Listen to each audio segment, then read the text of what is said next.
Welcome to the Blind Apex Podcast, where amateur club racers tune in to get faster.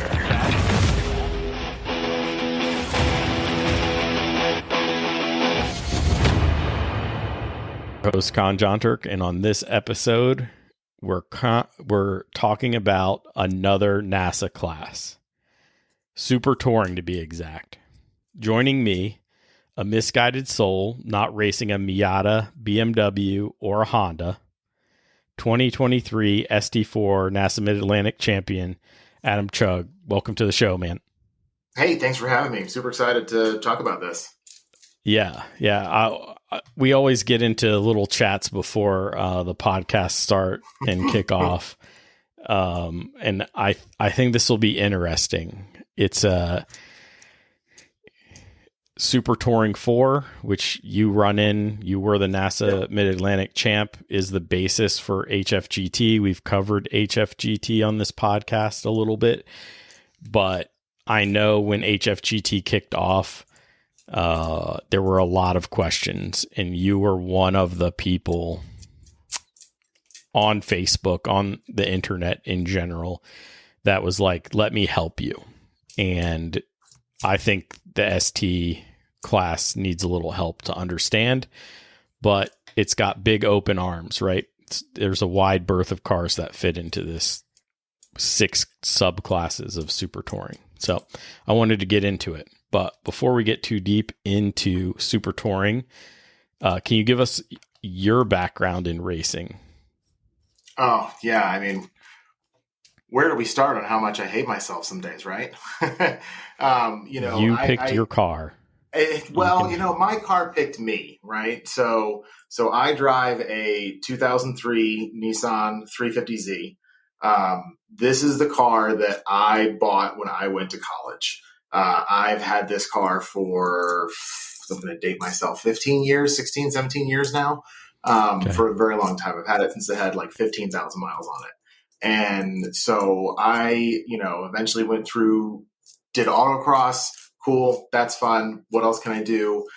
Buddy said, go to do a hot lap day. Went and did that. What else? And then he said, well, we should go do a NASA weekend. And from there I was hooked. Right. And at that time I couldn't, dive all the way in, but the occasional HPDE, climb my way up through DE1, DE2, DE3, really looking, saying, I don't know what I'm doing. But I've got this car and there's this new class, Spec Z.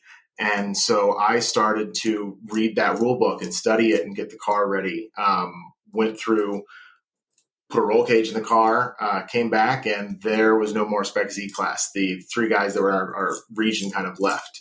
And that's when I kind of picked up Super Touring, right? So that was when Super Touring was going through a change from what used to be called PT to ST.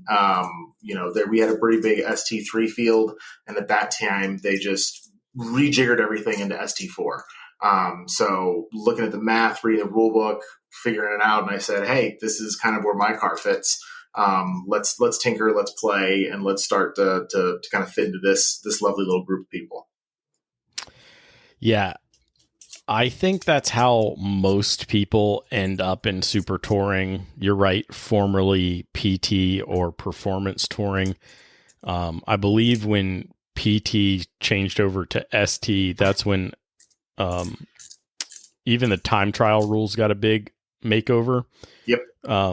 And Super Touring and in NASA, Super Touring and time trial, the rules are mostly parallel, if I understand it correctly. Yep. So a TT4 car, put a cage in it, it's a ST4 car.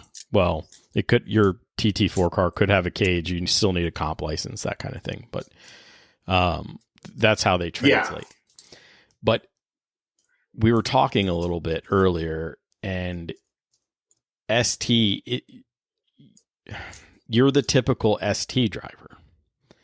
I am. You took your college car, and it can be anything. Literally, I've seen guys with Saturns, and I mean, there's everybody. Edgar runs around with the K24 swap BRZ.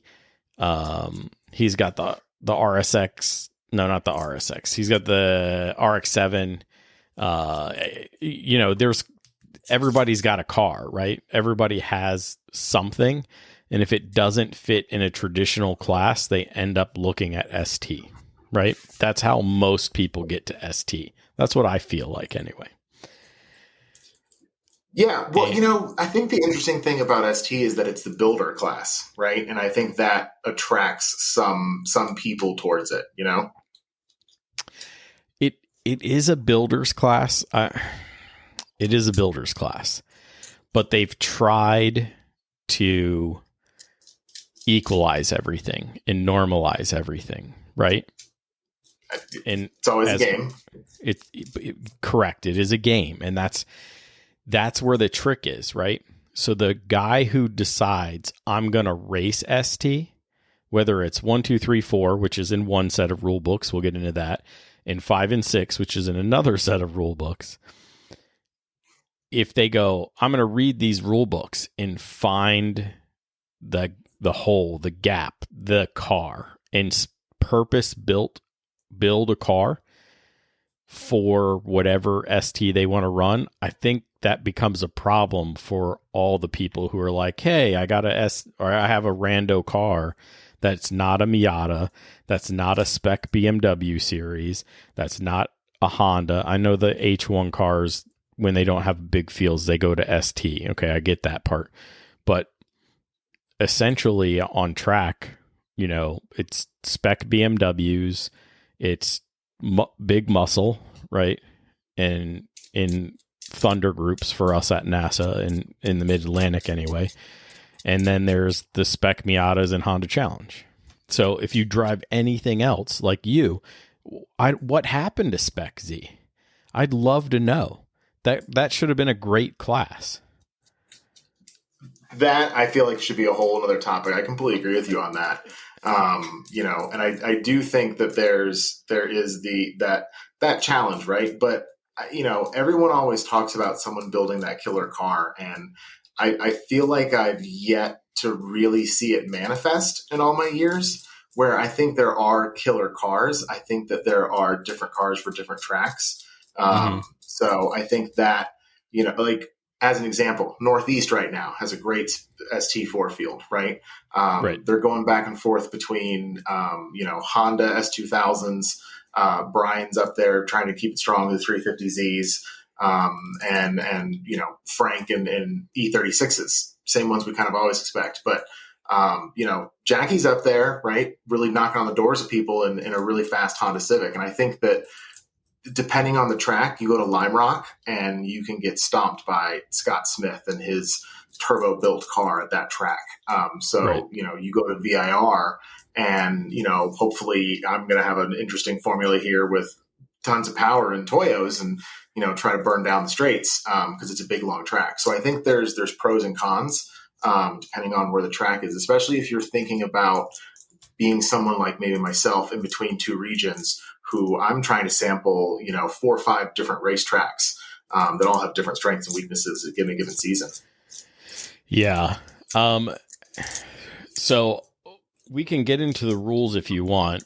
I do know that Jackie in the Northeast, her Civic, as fast as it is not fully ST4 prepared. No. So there's so much more room there. It's really interesting. Yes. And part of the reason the Civic does so well is the multipliers. When we get into the rules, that there's adjusted points that modify your power and weight, and they happen. Front wheel drive gets a little break because we're, in some people's eyes, the wrong wheel drive. So, but I have my complaints about those rules anyway. So, do you want to get into those rules now? Sure. I can talk about them. So where do you want to start? At the fast or the slow, right? I mean, I guess the fast and the least fast. Let's go to the fast. ST 1, 2, 3, 4. When you're looking in the rule books, where's this section? Okay, so ST1 is a 6-to-1 weight to horsepower.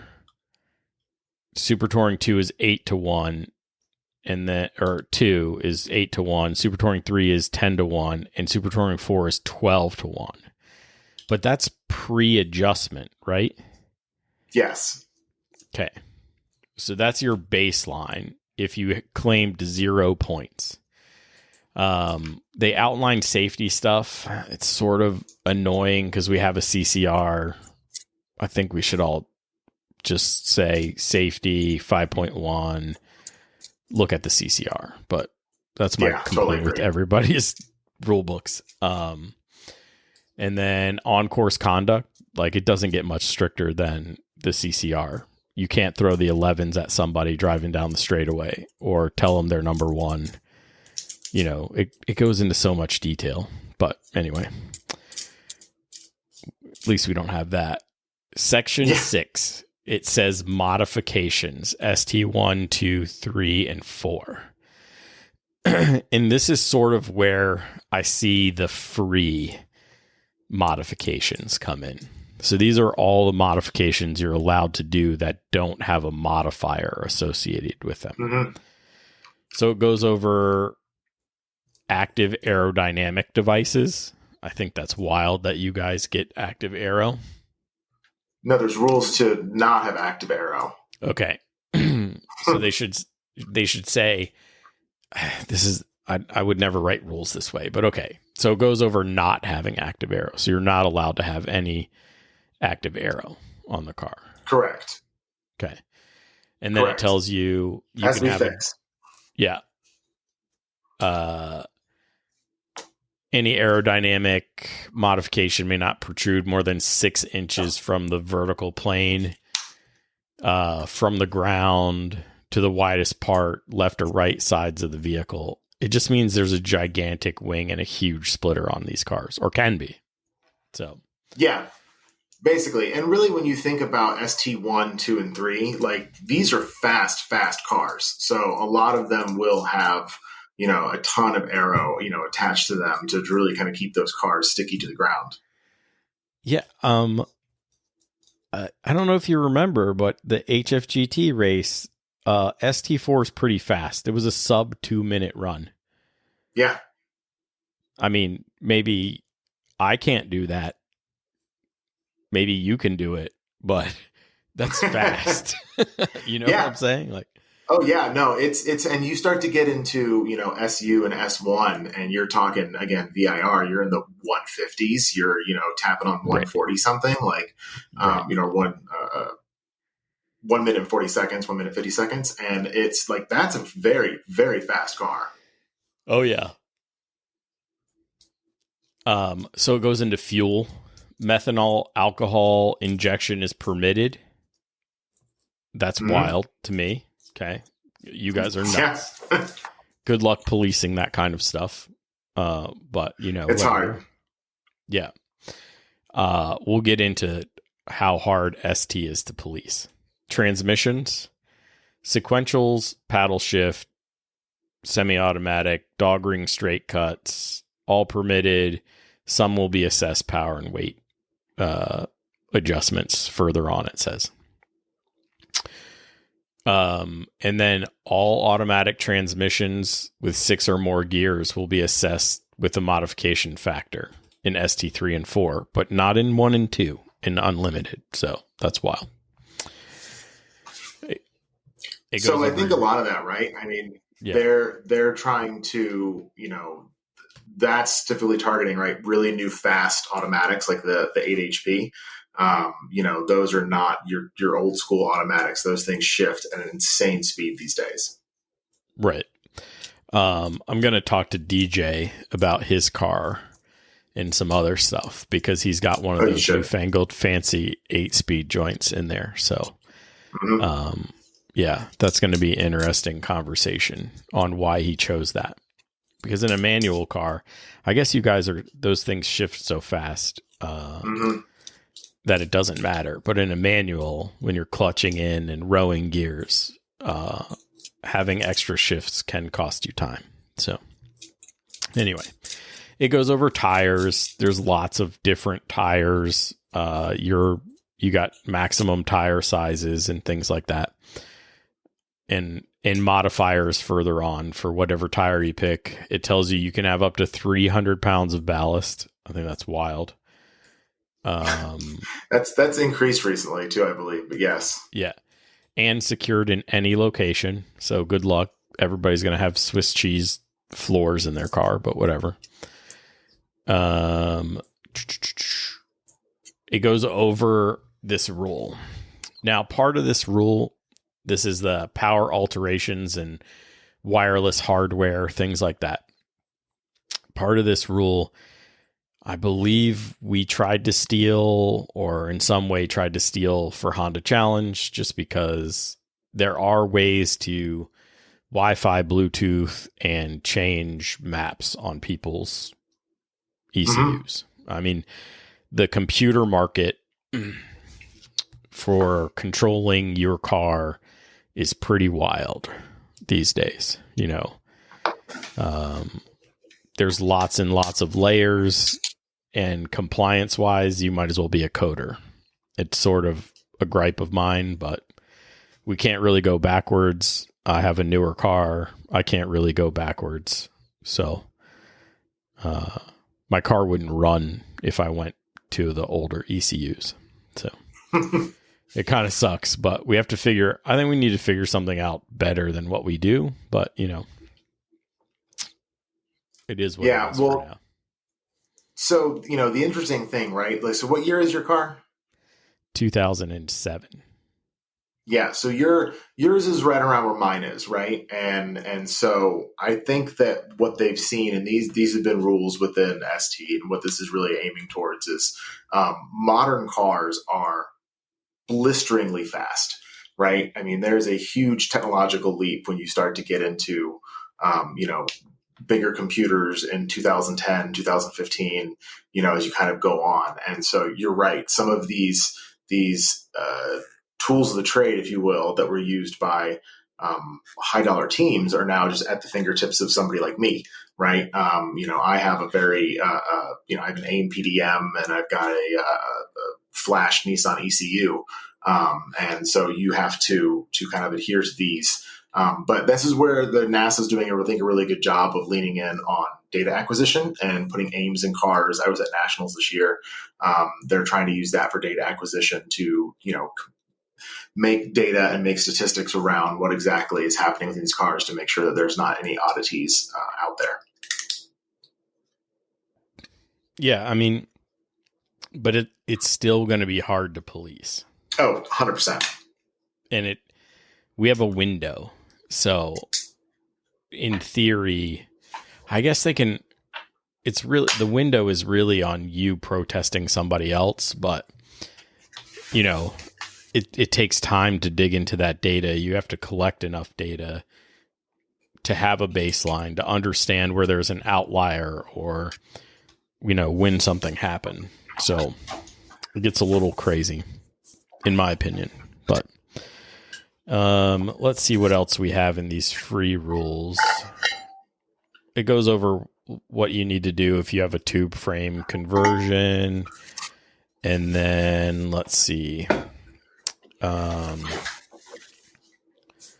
There's restrictions and limitations for all production vehicles. The following rules don't apply to any ST123 vehicles. So that's another crazy thing. So you guys have chassis and body modifications, I guess only for ST4. So no, right? Okay. So when you kind of read through the rules, right, and you start getting into what ST1, 2, and 3 is, you know, it can be power to weight ratio. It doesn't have to necessarily just be a production vehicle, right? There are a lot of track day toys, if you will, that can compete in those same classes. So their rules are written in such a way, and that those can participate as well, right? Again, you can bring a lot of different things to the rules within ST. A lot of people, as you start to go down that thing, it becomes more and more restrictive. So ST4 has, you know, aero limitations and things like that. But these rules really are kind of going for what you can move and replace within a given chassis, or being able to be like an exoset or something that's something tube frame and built in a garage. Yeah. So that further down, there's a non-production vehicles approved for production vehicle status. Yeah. And it goes through lots of stuff. I mean, it has, GT3 Cup cars. It has, what else is in here? All the Ferrari Challenge cars, it looks like. Allison Legacy. It has the Caterham, Lotus, all the Super 7 stuff. All the Factory 5s are in here, it looks like. Panos. It's a big tent. Here. Huh? We take all cars. It's a big tent. Yeah. You guys really do. You guys don't discriminate against anyone. Everybody can come play. It's just how hard are you going to get punched with the points modifier? And that's where some issues come in, right? At least for me. I understand the points modifying factors. I don't always like them. So the first one that's listed outside of the weight. So there's weight modifiers. You'll have to look at the charts. There's no use in going over it, but it says manually mechanically actuated throttle body, no electric servo. So all the people who don't have drive-by-wire, they get a plus 0.3. I think that's ridiculous. I know that is a very new rule, right? And so that is a hotly kind of discussed topic right now. When you kind of read through the forums and you read through the decisions made on that one, it's really because they've realized that there is an advantage to an electronically controlled throttle body.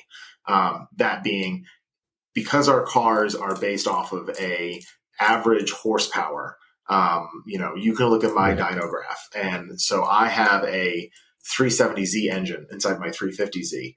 And I heavily detune that engine, right? And so what that does for me is I have a much wider power band that is at my average horsepower level all the way through my usable range, right? Where I'm kind of, my RPMs are. And again, this gets into the tinker effect of the class.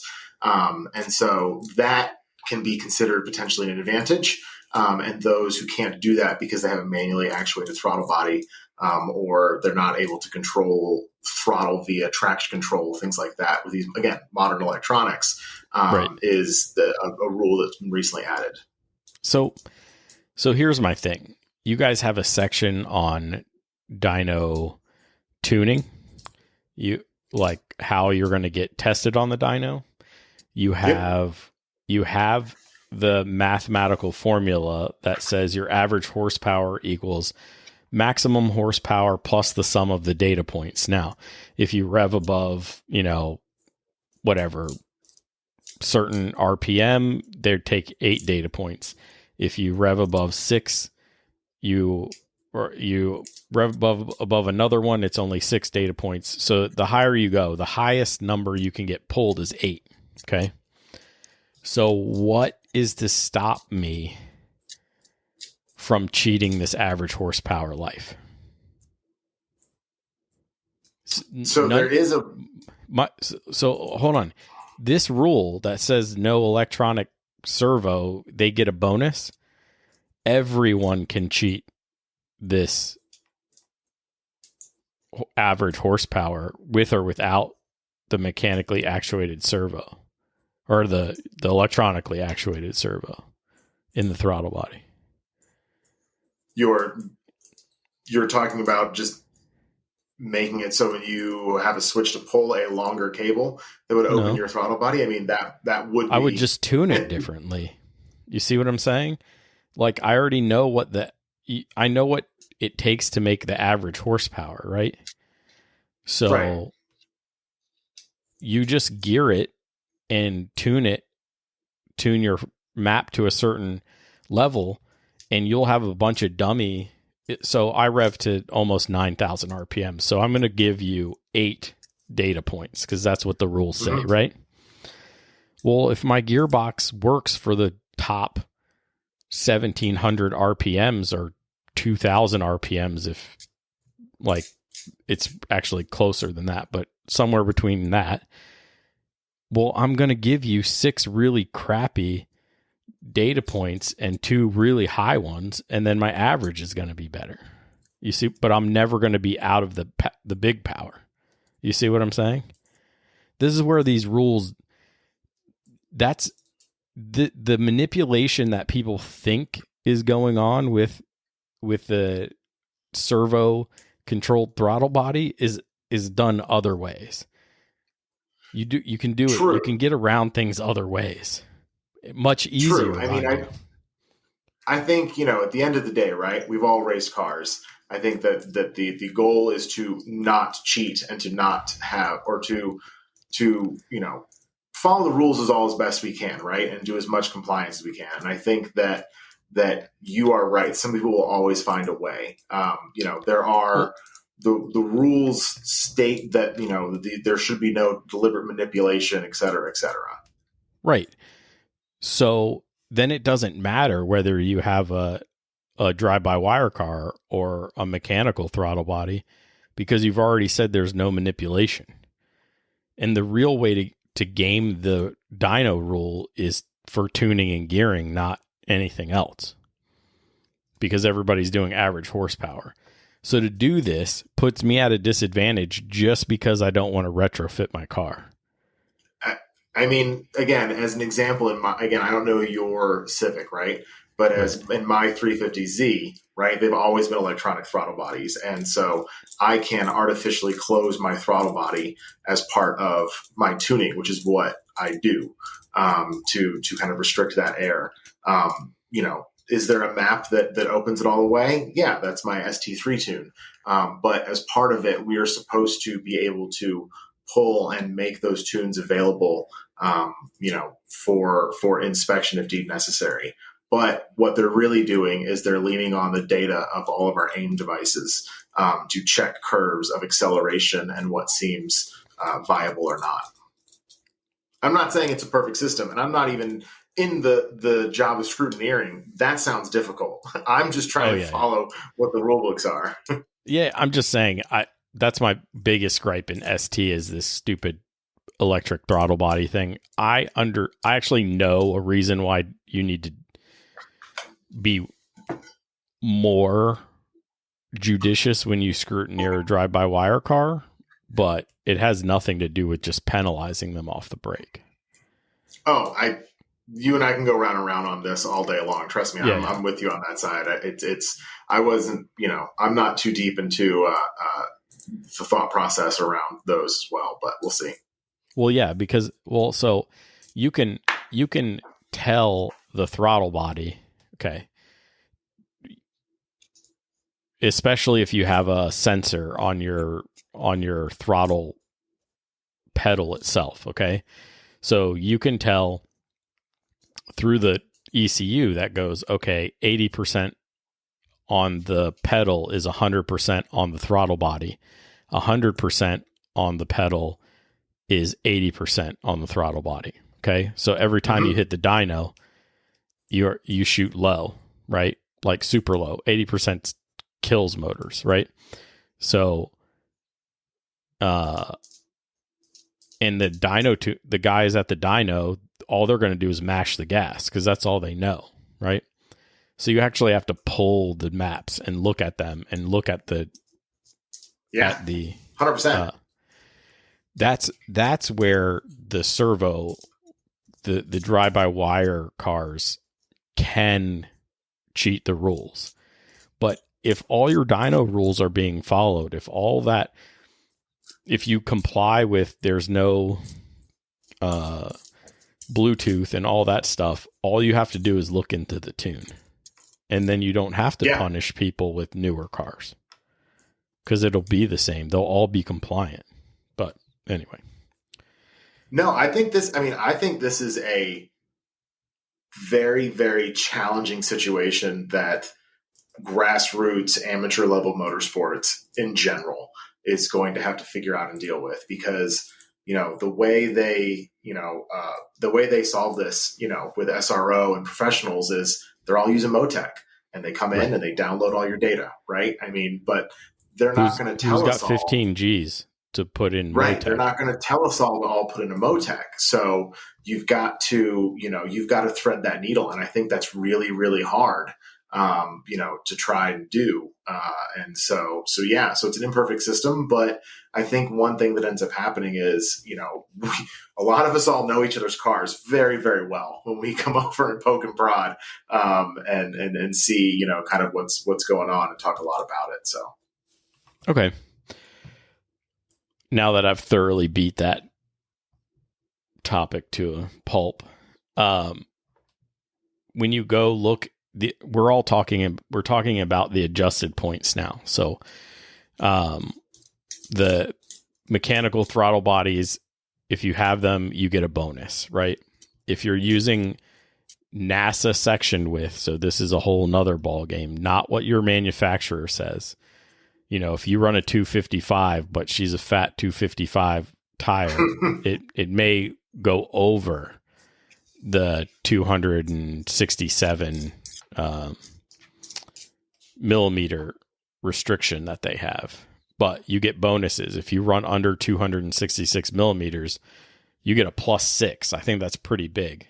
It's fortunate for us Honda guys because we don't have big wheel wells unless we start cutting on them. But for ST4 anyway, I don't think we need much more. But well, I think what's interesting, right, is, and I looking at these, I always try and think of the example, right, that you're kind of looking through.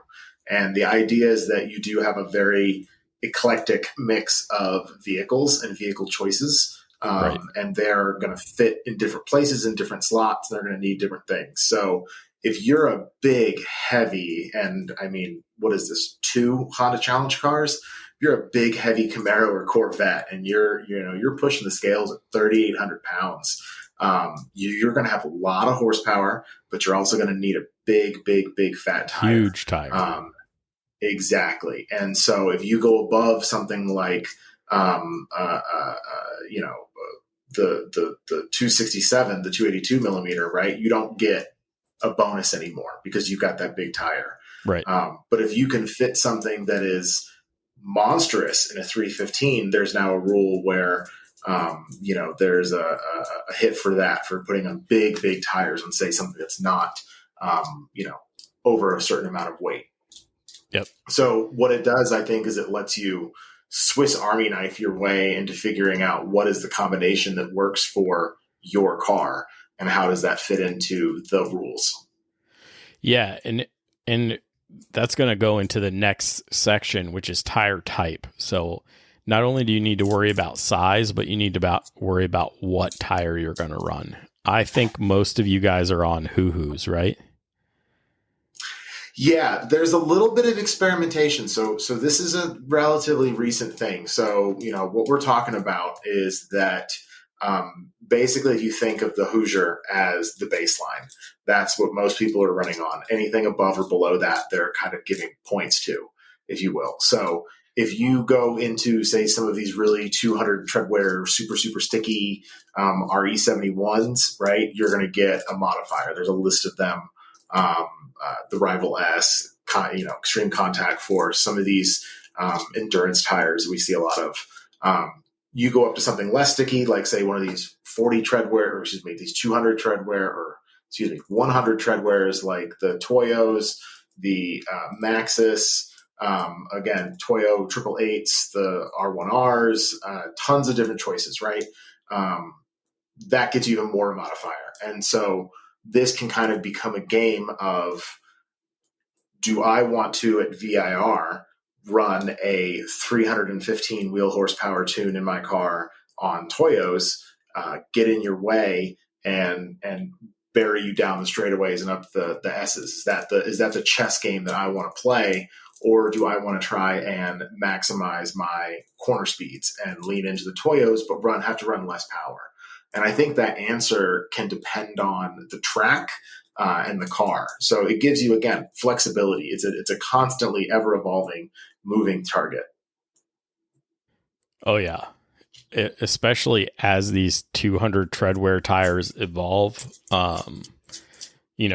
listening to feedback from GLTC racers, there's definitely fast 200 treadwears, and those seem to fall in the same. Are they in the same modifiers? They look like they're in the same modifiers as the Hoosiers. They're fast. Yeah, no, they're real fast. But again, sometimes, you want to stick your finger in the air. And this is, again, those who want to tinker. What's the track surface? What tire, how long is the race going to be? Right. We're out there sometimes, you could be out there for 35 minutes or so if there's all green, and what tire is going to hold up for how long. So again, it's really interesting because it gives you that tinker. I want to change and tweak and toil in my garage because I hate myself and want to spend it changing everything over again. Yeah, you're busy trying to make the best widget. Exactly. For this class, whatever class you're looking for in Super Touring 1 through 6 or Unlimited through 6, as the case may be. And that becomes the real challenge. There's other modifiers that go further on, right? I don't think people are going to be taking sports racers, but they take sports racer cars. They take big hits. Okay. You'll be an ST1, ST2 pretty easily with that. I think they're designated that way. Mm-hmm. What else? You can modify the roof lines and the windshields, but you take a modification hit for that. What else? What else jumps out? Converting your transmission, H to sequential, take a penalty. Paddle shifting, take a penalty.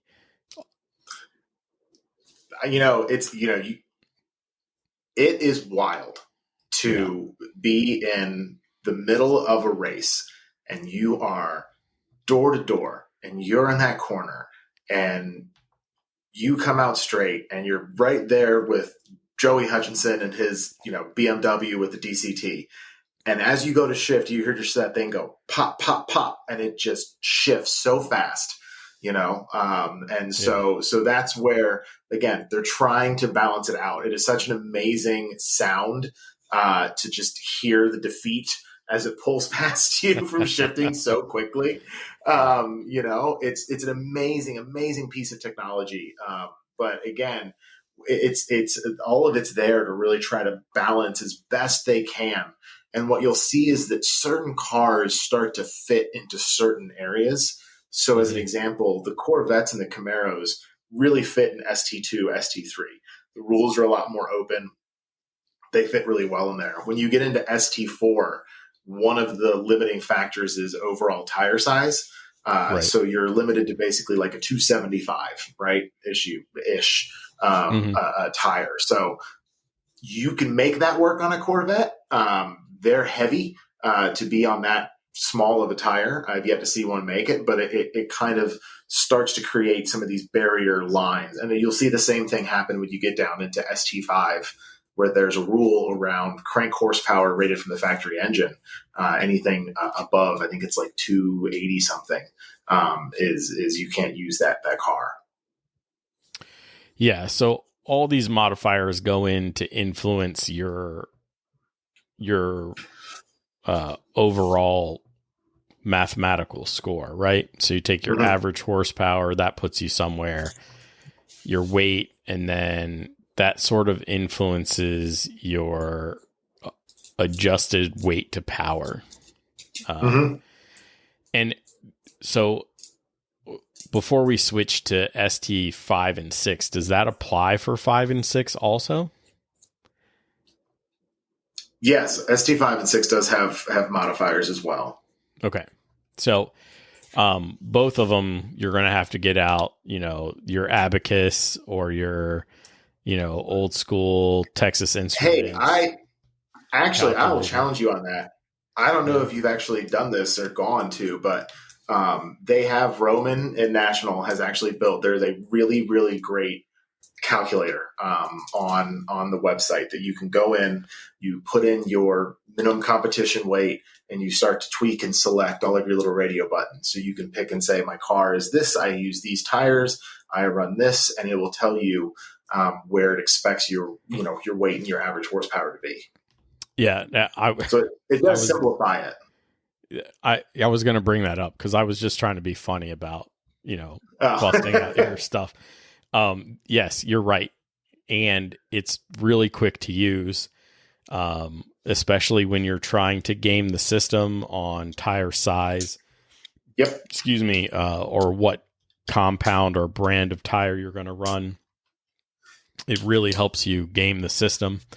Just so you understand, as an example, because I talk about my car a lot, in ST4 trim, I can either have Toyos in 297 horsepower, or I can have Hoosiers in 229 horsepower. I think. Yeah. Somewhere in there. Yeah. So as an example, my car, right? So I'm an ST4 car. My car minimum weight I put in at about 3150. She's a big girl. I take the points for the 267 to 282 tires, so the bigger tires, the 275s. If I run Hoosiers, I run at about a 268, 270-ish average wheel horsepower. If I use Toyos, which I'll be doing some testing earlier next year, I can change that to 315 wheel horsepower. And so when you start talking about, that large of a gap and 315 horsepower at VIR, right, on those three really long straights, you start to see, hey, maybe there's a way to play this game, and where, especially for racing, maybe not say a time trial where you're setting the fastest lap, but for racing, it can help you, really get through some sticky situations. Yeah, VIR is a different animal. It a couple miles an hour at VIR is worth a ton of time, especially when you're talking front and back straightaways. And if you can get it dialed just enough where there's some cars who can hit the same mile per hour on the front straightaway as the back straightaway, you can find gobs of time. I wouldn't even eliminate this as a possibility for the TT kids because I've seen the data. It's wild.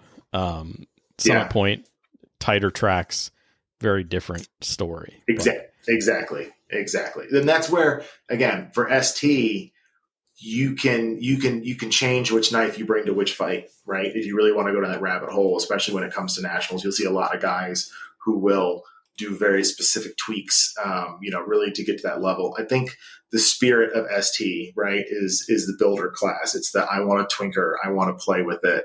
I have a computer engineering background, and so I like to play, right? I go outside, I use my hands.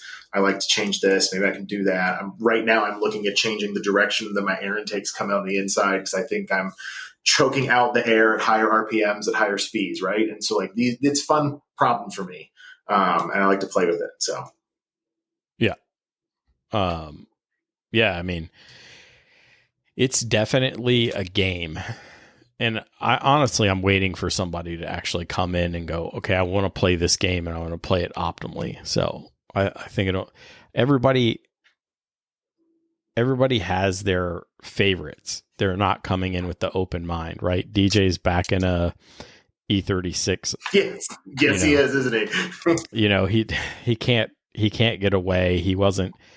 I guess he wasn't thrilled with the Corvette life. I don't know, but so everybody has their comfort zone, right? And nobody's really come out that I know of with a blank slate and said, let me figure out this widget, but I think it'll be interesting. And you guys, even though you're stuck with your manufacturers, right?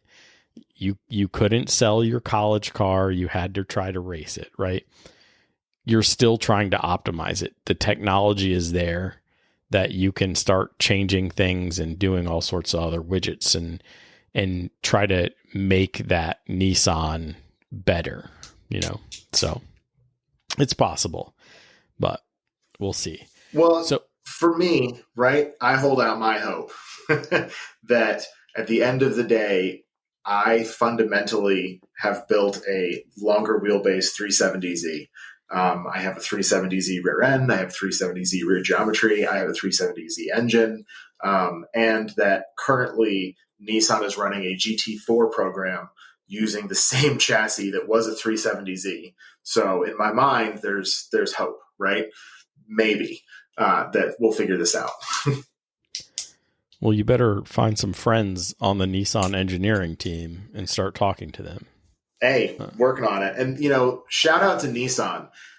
I run an ST, and they count that as a contingency. They started to support that. Nissan has probably one of the best contingencies out there. Very few car count, and they will pay you, right? We get really great support from the team at Nissan and Paul and that group that handles all of our interactions with, going through contingency with Nissan has been very, very easy. We direct access to parts. It's been great. You're killing me. Honda is terrible about that. Don't look for Honda to do anything like that. I can email Paul and say, I blew up my transmission again. Please send me another one. And there will be one that will show up on a flatbed truck not that long later for a price that you would be unbelieved that is a brand new transmission. Okay. Well, sometimes that's good, Especially brake transmissions. I try not to. Let's talk at ST5 and 6 real quick. What I got down to the eligible manufacturers and models. Okay. So to be eligible for ST5, the car must have a 264 or less factory rated engine horsepower or displacement less than 5,100 cc's. And then ST6, those guys are the slow. Like your engine had to be rated at 168 horsepower or less to qualify for ST6. So, and then their power to weight is a 14.5 to 1 in ST5 and then 19 to 1 in ST6. So definitely a different ball game. 19 to 1. No wonder they're out there with the Miatas and stuff. But again, it's such we just talked about a range of cars that you can be at an 8 or a 6 to 1 power to weight ratio or a 19 to 1, right? I mean, that encompasses all powers. You know what I mean? So I think again that the theme of it's a big tent, it's a place for everybody, is really where that is on display there. Yeah, it really is. My biggest concern is still going to be compliance and getting these folks to be compliant and checking them. I'm not going to name names, but Race Heroes public, so it's not that hard to look at stuff. There's certain cars in ST, and I won't even name the class because again, Race Heroes open to the public, that magically will find 4 or 5 seconds on Sunday mornings.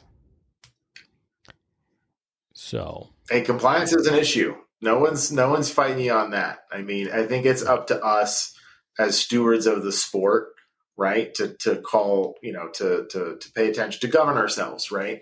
yes. I think is really, really important. I am one who, I mean, the electronics in my car are extremely advanced. I can do very complicated things, and yet I don't, because I'm not cheating, right? And I don't want to. There's no point for me to try and do that. But it's out there. You can do it, and I think it's really important For one, I think people to openly talk about what's even capable, right? A lot of people are not, this is not something they do for a day job, and they don't understand what capabilities are out there.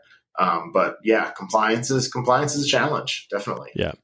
And really in my opinion, that's the only negative for the ST class is it's not the complexity of the rules. Because if you read them enough and you talk to enough people, and I implore you, if you're exploring going into ST, talk to your local ST racers, okay? Because they're the ones that will walk you through all this stuff. Adam and the rest of the guys, when we were looking at doing HFGT, they were really good about it. So always make friends at the track, especially the guys you're going to race with. The trick is always going to be that compliance side, right? You're going to figure out these rules. The really big bonus is, you're right, it's a big open tent. Everybody can come play. And if you're a tinkerer, if you like building widgets, if you like cracking the code, this is definitely your class. Because as long as your wallet doesn't run out of money, you can make all sorts of crazy changes, right? And put all sorts of crazy combinations together to test, right? That's the big shining star, right? For this class, in my opinion. Super Touring accepts everyone, and you can do all sorts of stuff, and you can do as much as you want and as little as you want to fit into the rules and go race. The only downside is the rules are so big that compliance is the tough part. And you're right. The community has to do it. You can't lean on, the compliance folks in the tech shed to do it, because they need to be pointed in the right direction. The only way to point people in the right direction to keep people compliant is to have the group speak and say, hey, we need to check this because how are they supposed to know these rules, So. Well, exactly, right. And I take it upon myself to, as you talked about, right? I can recite some of these rules because I've read it 15 times, because you need to be able to talk about it when you talk through to people. But I think one thing that's been really fun this year, right, has been NASA Northeast, and I've moved up there for a couple of events with those groups, and it's just been, in that race, there's E36. They're, E46 with an LS engine that really glad. Bowtie LS? Yeah. Yes, exactly. Okay. And Eric, I know, had a recent incident there. We're really all glad he's super safe. 350Zs, Honda Civics, 330Is that have arrowed and wings. There's an eclectic mix of cars, and I think it's really, really cool. And it's a really cool community when everyone gets to kind of nerd out about all the little tweaks and things that we poke and prod and pull on to, round off and shape these cars into what works for us. Yeah. Well, when you didn't show up, it was like spec BRZ FRS. So in Mid-Atlantic, it was anyway. Basically, if they turn real well, they want those cars for ST. So, yeah, awesome. Where can people find out more about Super Touring? So we have a lot of active groups on Facebook. Definitely can look out there. The NASA website also is very well documented these days. There's a lot of really cool tools that have been built in around things like the compliance calculator, where you can go in and you can kind of play with it and see where, if I add a little bit here, or I take a little bit out here, like where can I be? How can I fit? And then, you can also go down and look at the compliance database and look at who's been registered, who's got paperwork in there, to kind of see what they're running and how everything's kind of put together. Everything's kind of out on display, so we can all kind of police each other like we talked about. So, also, like you said, talk to any of us at track. We're more than happy to kind of walk through the rules and walk through the class. It's a lot of fun to kind of get in there and tweak and pull and move on, improve to yourself and the car, and learn a lot about it in the process. Yeah, absolutely. Do the paperwork that's submitted, does that include everybody's dyno sheets? Yes. Wow. Yeah, everyone's dyno sheets as well as printouts of all the RPM tables. You can go and look up the entire national database of everybody's what they're running. So, as an example, I have 2 sets in there. Actually, I have 3 sets in there. I have one for an ST3 tune because I can turn my car up and play in the ST3 class.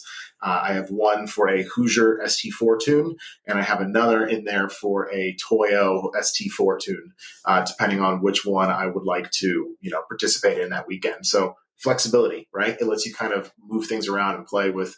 It's almost like having a different car, being able to play with things. Yep. I mean, that sounds really interesting to have multiple ST4 setups is, yeah, that's interesting. And I'm sure you're going to have more, and it may not be what you need to claim, but other tweaks you'll make to those 2 setups, right? The Toyo and the Hoosier setups, other than power. Right. So one of the benefits, right, is I have fully adjustable suspension with it underneath my car, right? So we can really dial it in exactly the best way for the exact tire type, or changing out spring rates or changing out, all of the sway bars, things like that. All of that is modifiable. So I can really dial it in for a specific track if I really wanted to go down that rabbit hole. And you should, Adam. It's next on my list. I actually got angry and decided that I need to learn how to do my own string alignment is my next challenge. I have no background in, I'm not a mechanic. Everything I've learned has been through YouTube and playing with this car. Right. So taking it day by day. Yeah. So, for you, my recommendation, EJ2 Track Rat on Instagram and YouTube. I think he has a couple videos on how to do your own alignment. And then he's out of the Northeast, Honda Challenge guy. And then Jim, No Money Motorsports, Spec Miata guy. He does all his, and I'm pretty sure he has a blog post about it. So that's what I need. Sounds great. Yeah. So, do you do social media, and where can people find you if they want to harass you about super touring? I as I've gotten older, I've found that I lean off of it more and more these days. But I'm definitely active on Facebook. I maintain the NASA Eastern Regions ST4 Facebook group. I'm also on Instagram as Chugg Life Racing. Years ago, a friend of mine sent me an outline of my own face with the words Chugg Life underneath it instead of Thug Life in Old English script. And that was the worst decision that could have been unleashed upon this world. Because as you know, I have stickers, I have swag, I have flags, I have all kinds of stuff that I have plastered that onto now to bless this world with my face. Hey man, if you got it, flaunt it, right? Exactly. All right. Well, anything else we need to talk about for super touring?